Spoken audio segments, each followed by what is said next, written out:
Welcome back to Eliances Heroes, where heroes in business align. To be part of our super community and find out more about Eliances, visit www.Eliances.com. All right, so that's right. Welcome back. We're excited to have everybody back, whether you're watching or whether you're listening. And thanks again, too, for the wonderful feedback we continue to have when I had on General Wesley Clark, a 4-star general. Make sure that you check out those past episodes by going to Eliances.com. That's Eliances.com, and click on radio to view past segments. So with that, I'd like to welcome you all to Lee Jenkins. He is the pioneer of L2J school operations process. And are you ready for this? Author of over 30 books for children and educators. You can reach him at ltoj.net. So welcome to the show, Lee. Gosh, thank you, David. Books, yes, and there's more coming. And there's more coming. Yes. That's a lot of books. So I guess let me jump in and ask you, does it get any easier from the first book to the 30th book? Yes, it gets a little easier, not necessarily the sitting down and the writing, but then the follow-up things, and you have to get easier. Yes, it's somewhat easier. Great. Well, good. So tell me about now your background as far as education goes, and what was the incentive to write the books also for children? My background in education is in all the positions you could think of, teacher, principal, school superintendent, professor. What's the impetus? The impetus comes from surveying 3,000 teachers and ask a simple question. What grade level do you teach? And what percent of the kids at your grade level love school? It's tragic. It starts at 95% in kindergarten. By the end of kindergarten, love school. It gets worse every year. We tend to think it's an adolescent problem. We have fewer kids in first grade love school than in kindergarten, and then fewer more in second grade, all the way down. It gets low at third grade 9 at 37%. This is just that they love school. They may love it just because of friends and the football team. Then I've asked further, well, how many of the kids and their juniors or seniors in high school have that same joy of learning they once had in kindergarten? It's 5 to 8%. And you know what? The teachers aren't doing this on purpose. They're frustrated with it. So something's causing it. That's the impetus. What is the root cause of that huge problem in our country? And what can we do about it? That's the motivating force. I believe the stats, they're just hard to believe. They are hard to believe. And you ask people who teach in kindergarten, and they'll say, well, why are you choosing to teach kindergarten? Because the kids still love school. That's the answer you get. Wow. So, so tell me about, with these books, what's the latest book then that you've come out with? Okay, the latest book is How to Create a Perfect Homeschool. I've written How to Create a Perfect School, which is for classrooms, and now How to Create a Perfect Homeschool. And the same problems that plague the classrooms can seep very easily into the homeschool. So that's the latest one. It's that research and what do we do to make sure this does not happen in the families that are homeschooling. In addition, for teachers and administrators to not let it happen in their system. Lee, what was the first book that you wrote? The first book I wrote was Improving Student Learning. It was years ago. The same ideas. What can we do? But I didn't have that research to follow. And that was the first book. And then I've written, the children's books I've written are based on my friend Bill Martin Jr. He wrote over 300 books for children. Many of your listeners would have read Chicka Chicka Boom Boom and Brown Bear and other books to their children. Well, he was a close friend in the impetus. And I wanted to write books following his leadership that were based on Aesop fables and based on Bible stories. And by the way, Eric Carle, who wrote The Very Hungry Caterpillar, was a good friend of Bill. And he's followed his leadership also, and I'm following that in a niche with the Bible and the Aesop readers. Yeah, I mean that's just it's phenomenal. It's phenomenal. Again, we have with us Lee Jenkins, pioneer of L to J school operations process, author of over 30 books for children and educators. Go to his website, ltoj.net. Now, Lee, can we also find these on Amazon? Yes, they are on Amazon. Yes, and they're also sold wholesale through other distribution. So they're at Barnes and Noble and other Walmart, etc. Yes, that's great. Now, what do you see? I mean, I think again, tell us a few more of the various titles and stuff, because I'm very intrigued by this, and I know our audience would be too. Okay, if we take the Bible stories, let's take that for example. One is a day with Zacchaeus, a day with Jesus, the story of Zacchaeus. There is 5 years protecting Jesus, a Christmas story. There's 3 days with Jonah, a whale of a story.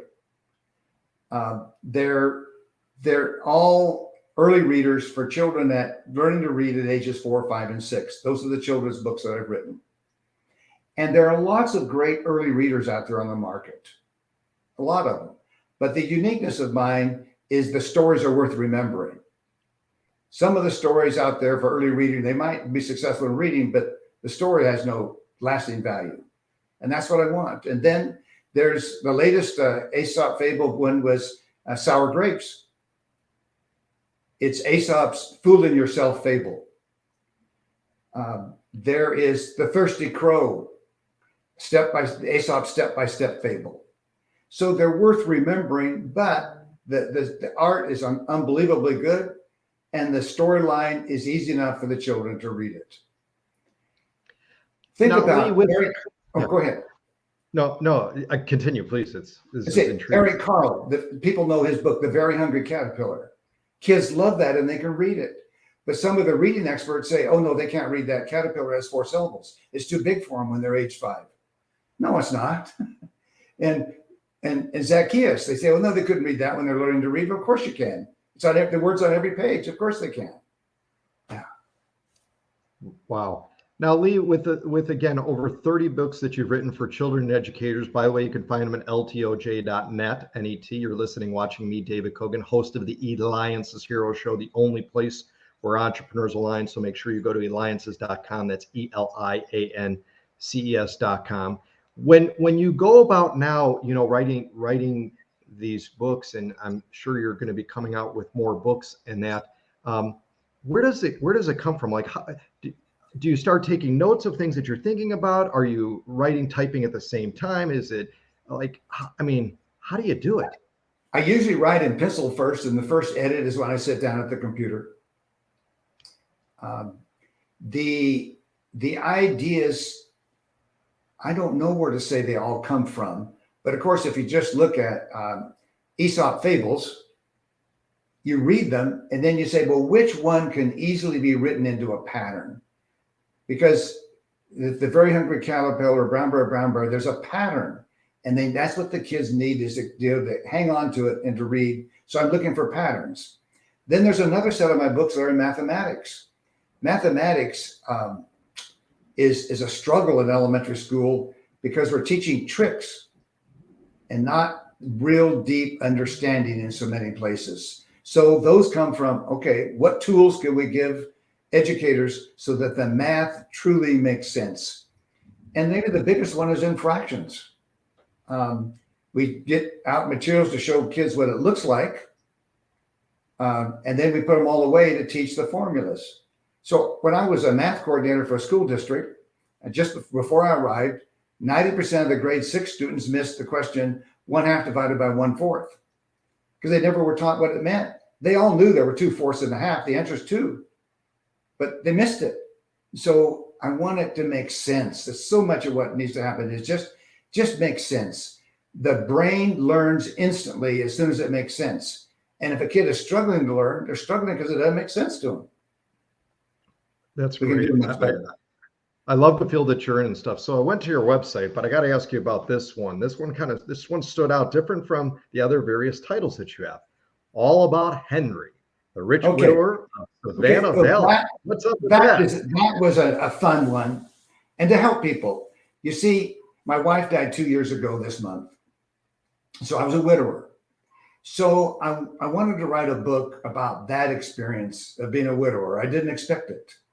And there we are. And so it's all about Henry, the rich widower of Savannah Valley.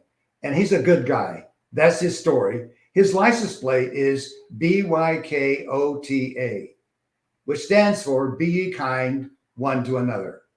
He's a good guy who found himself as a widower in a retirement community, and that's his story. All about Henry. It's a great read. Nice. So we have some questions from our audience, and that one of those is, which was the most difficult book to write? The most difficult book was How to Create a Perfect School. The reason, and of course, perfect is a crazy word to use. You have to say, why are you using that word perfect? Well, it's because in any organization, if you know what perfect is, then you can get closer and closer. If you have no idea what perfect is, then you're just grab bag at random items. So what is perfect school?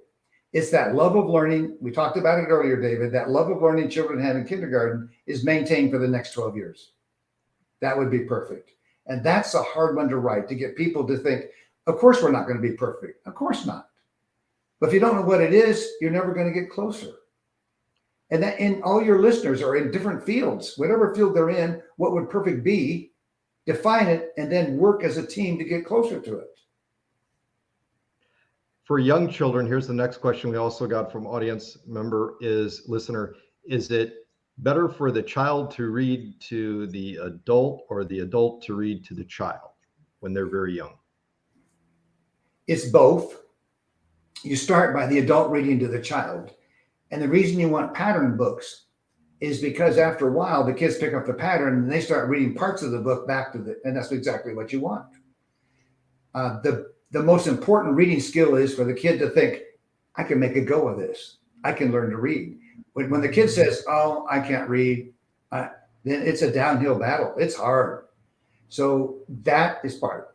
And people know that reading their children is so important. That's number one. They don't know number two. Number two is taking dictation from your children.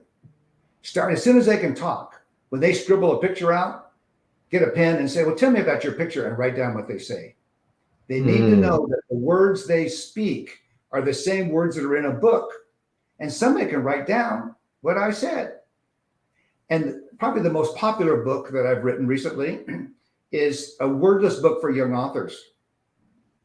It's What Will Bear, Rabbit, and Chipmunk Do Next? It's only art, but there's space at the bottom. And the children from 4 years up, maybe even 3, they tell you the words and you write the words, and they're so proud. They wrote a whole book and they're only 4 years old. And it's 7, 8, 9 years old. They can write the words themselves. They have that ability. They love it. It's that joy that has to be there if we're going to keep enthusiasm, keeps education alive all the way before they're launched away from the home. When we started this interview, you were talking about the decline of children having interest or being excited about school. What are some of the secrets that parents can do now with young ones to keep them motivated, keeping them wanting to go to school, keeping them wanting to learn? Okay, well, let's talk what's causing kids to not want to be in the school system. One is that it's bribery. There are not very few things that make learning go backwards, and bribery is one of them. We don't use that word. We call it incentives. It's bribery. And so if you have to bribe the kids to do the work, then something's wrong with the education that you're asking them to use. So we don't have bribery. What we have is a celebration, a thank you celebration for success. Kids at 4 years old know if they're being bribed or if they're being thanked. So that's one of the issues. Another one, we have to avoid all of this cram, get a grade, forget.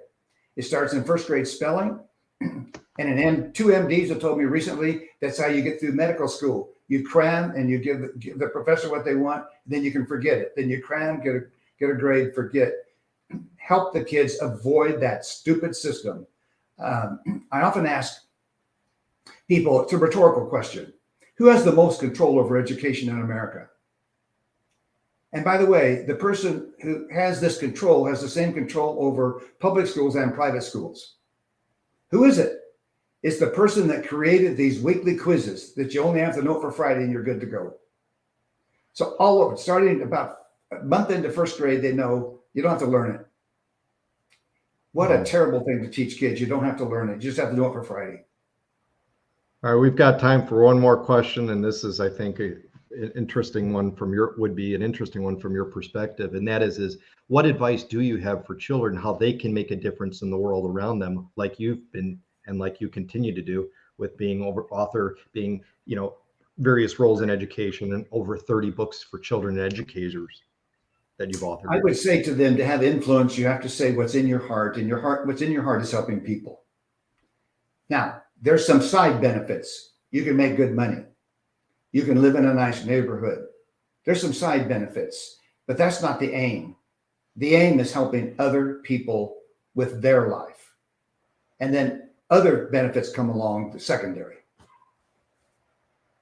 Excellent. Well, Lee, you have dedicated your career to improving schools and the education system. That's a hero. Lee Jenkins, pioneer of L to J school operations process, author of over 30 books for children and educators. Go to ltoj.net. This has been David Kogan with the Eliances Hero Show, Eliances.com. Thank you very much again, Lee, for being here today. This has been great. Thank you, David. Thank you. This is a joy.